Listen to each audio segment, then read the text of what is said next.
Montana's Move Over law protects over 10,000 professionals working along its roads and highways. And while this law has been in place since 2021, a new revision of law went into effect this week. That's right. Joey Taylor, she joins us from Great Falls tonight with what changes drivers will need to keep in mind as they travel on the roads and the highways of Montana.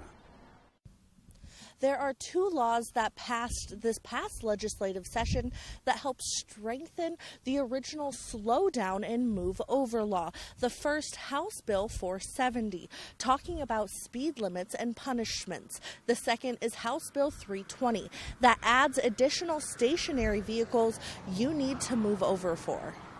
So now the law states not only do you have to move over for police, fire, EMS, and towing vehicles, you must also slow down and move over for utility and maintenance vehicles, like Northwestern Energy. The work that our crews are doing up along the roadways may involve down power lines, and anytime that that's the case, there's safety precautions, and we need people to stay away from those for their safety, and as well as the safety of our crews.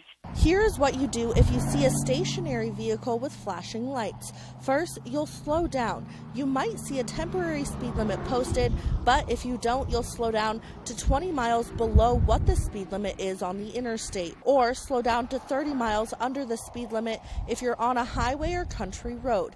And for every other road, you'll slow down to half of what the posted speed limit is. Then you'll change lanes safely. If you're not able to change lanes, then you'll slow down to half of what the posted speed limit is.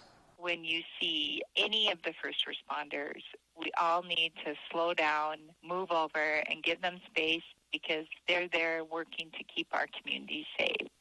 If a driver fails to follow the law, they'll be committing reckless endangerment of personnel, and the maximum punishment for that is a $10,000 fine or spending up to a year in prison. I'm Joey Taylor, Nonstop Local.